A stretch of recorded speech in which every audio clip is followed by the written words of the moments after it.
बोलिए भक्त वत्सल भगवान की जय। सनातन धर्म की जय। जय जय श्री राधे।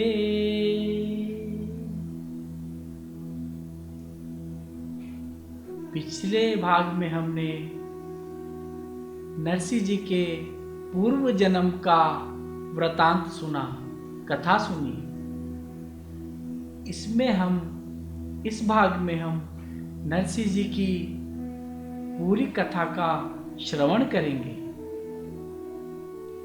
गुजरात के जूनागढ़ के पास तलाजा गांव में एक ब्राह्मण दंपत्ति है।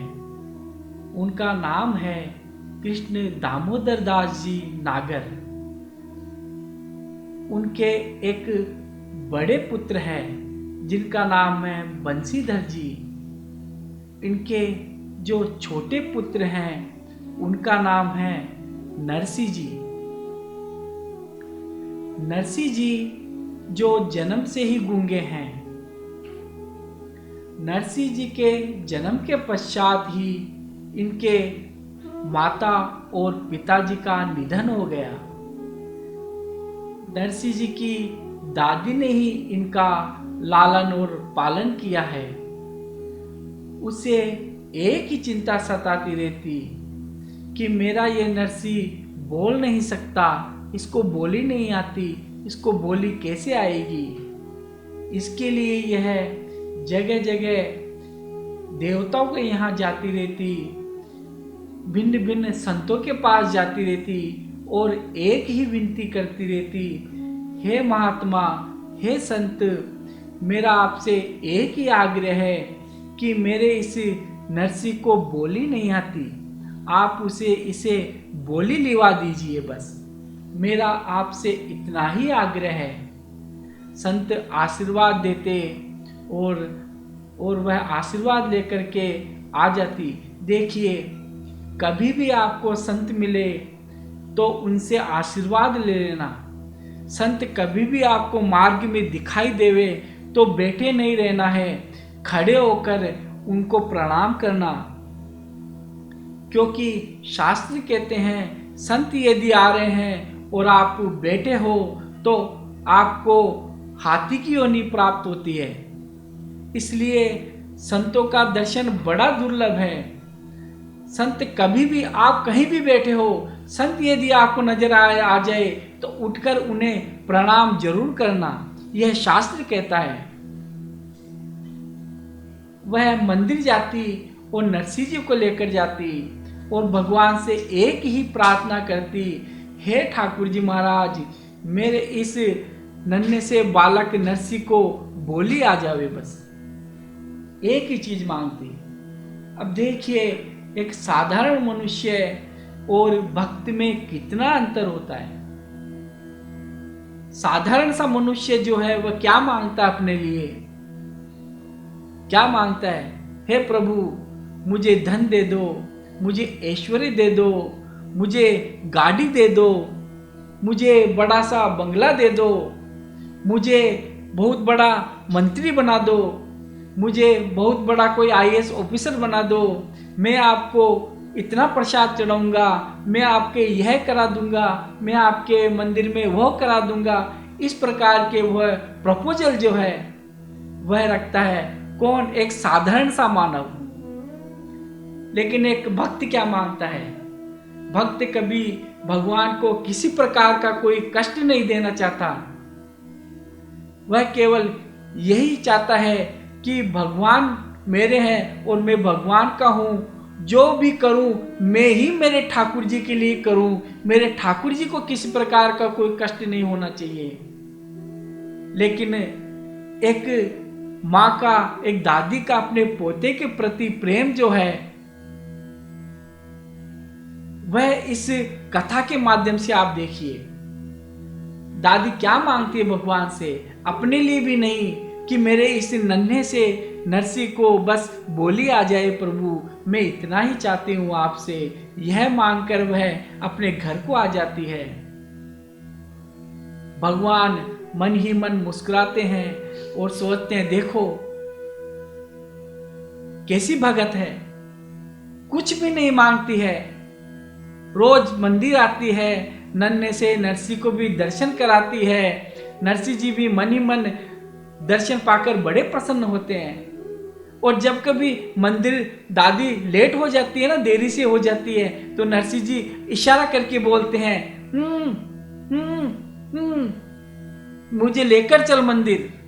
ऐसा इशारा करके लेके जाते हैं कि मुझे दर्शन करा केला।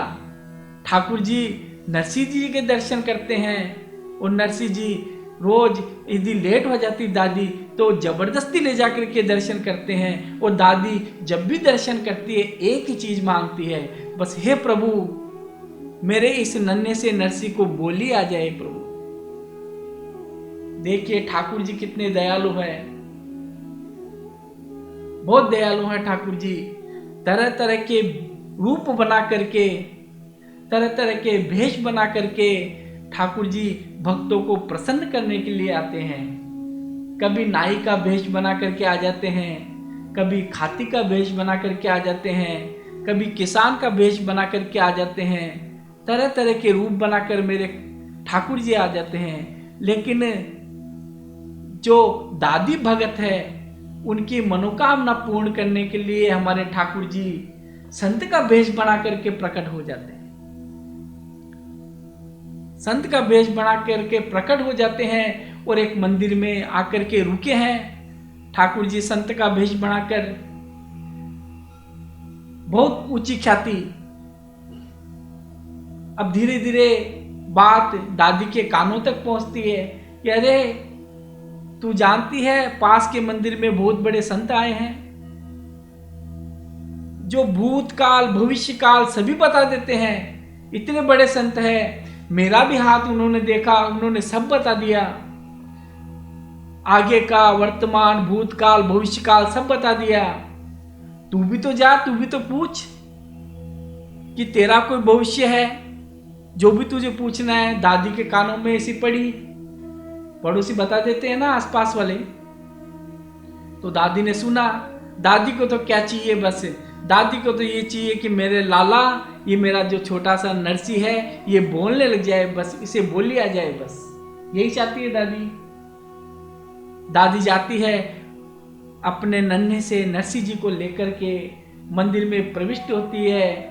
आंख मूंद करके संत महात्मा बैठे हैं जो कि साक्षात ईश्वर के ही अवतार हैं। भगवान की कई लीलाएं ऐसी होती हैं जो हमें समझ में नहीं आती है, हम उन्हें साधारण मानते हैं, लेकिन भगवान की लीला में कोई ना कोई निमित्त जरूर बनता है, यह आप मानकर चलिए। तो आंख मूंद कर संत बैठे हैं,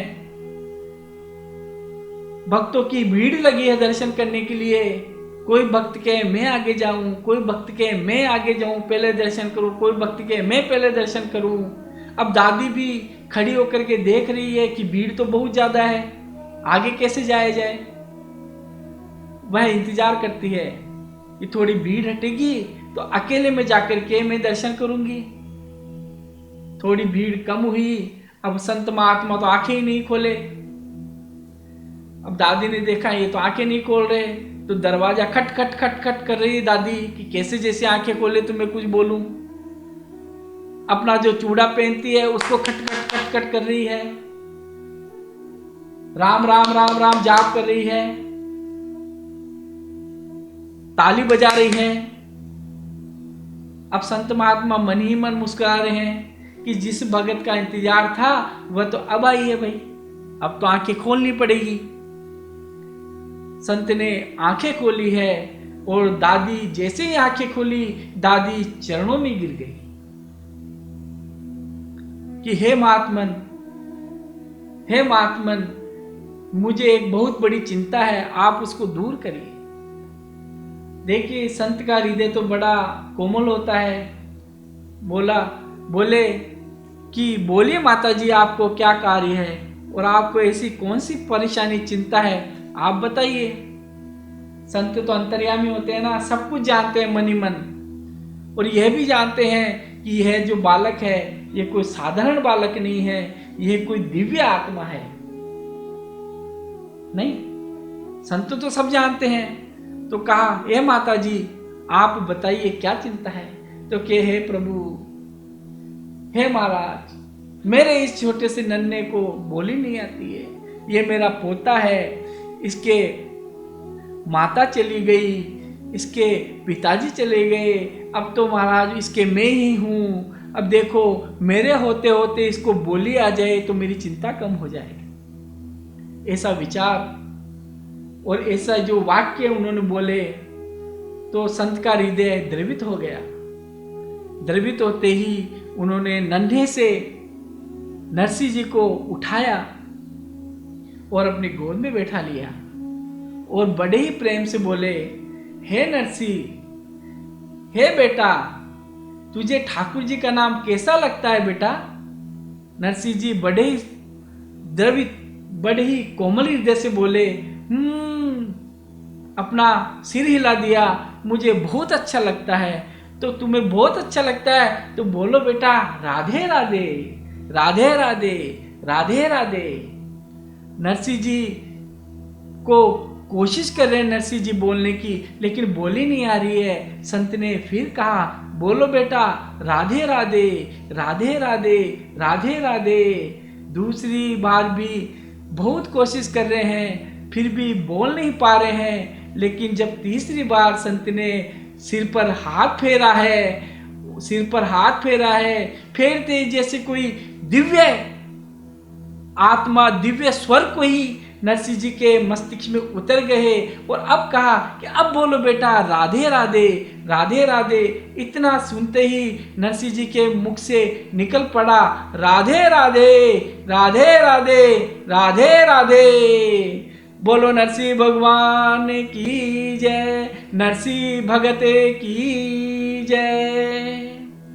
इतना सुनते ही दादी बहुत प्रसन्न हुई और चरणों में लेट गई और कहा, महाराज मैं बहुत प्रसन्न हूँ, आपने मेरे इस छोटे से लाडले पोते को आज बोली दिला दी। मैं आपको क्या दूँ, आप मेरा सब कुछ ले लो, धन ले लो, संपदा ले लो, मेरे पास जो कुछ है वह सब कुछ ले लो। लेकिन संत ने कहा, मुझे कुछ नहीं चाहिए, हम खाली हाथ आए हैं, खाली हमको जाना है, धर्म की रक्षा के लिए आए हैं, भक्तों की रक्षा के लिए आए हैं, समाज कल्याण में आए हैं। हमको क्या चाहिए, हमको कुछ नहीं चाहिए, बस एक ही चाहता हूँ कि आप अपने पोते को हमेशा इसी तरह से भक्ति सिखाते रहना, भक्ति का ज्ञान देते रहना, धर्म का ज्ञान देते रहना। और हाँ, मैं भी आपसे यही विनती करता हूँ, आप जब भी मंदिर जाओ आप अपने बच्चों को साथ लेकर के जाओ। जब भी कोई धार्मिक कार्य हो, जैसे रामलीला हो, कृष्ण लीला हो, इस प्रकार के कोई कार्य हो, धर्म का कोई विषय हो, तो अपने बच्चों को जरूर लेकर जाओ, ताकि उन्हें ज्ञान होता रहे कि हमारे भगवान कौन है, हमारा धर्म क्या है। ऐसे उनको पूरा ज्ञान धीरे धीरे होता रहे। यदि हम नहीं लेके जाएंगे तो उनको कैसा ज्ञान होगा, उन्हें ज्ञान नहीं हो सकता। इसलिए हमको इस धर्म के काम में बच्चों को हमेशा आगे रखना चाहिए। जैसे नरसिंह जी की दादी ने हमेशा नरसिंह जी को धर्म में हमेशा आगे रखा है, इस प्रकार से नरसिंह जी को बोली आई है। और बड़ी प्रसन्न होकर के राधे राधे का जाप करके नरसिंह जी वहां से अपने घर को चले गए। बोलो नरसिंह मेहता की जय, भक्त वत्सल भगवान की जय, संत महात्मा भगवान की जय। आगे के भाग में हम नरसिंह मेहता जी की कथा का श्रवण और करेंगे, जिसमें किन परेशानियों का सामना उनको करना पड़ा और किस किस रूप में भगवान ने उनको दर्शन दिए हैं। और नानी बाई का मायरा जो है नरसिंह जी मेहता जी की कथा में ही आता है, जो कि बहुत प्रसिद्ध है। इसका श्रवण भी हम अगले भाग में करेंगे। बोलिए राधा कृष्ण भगवान की जय। जय जय श्री राधे।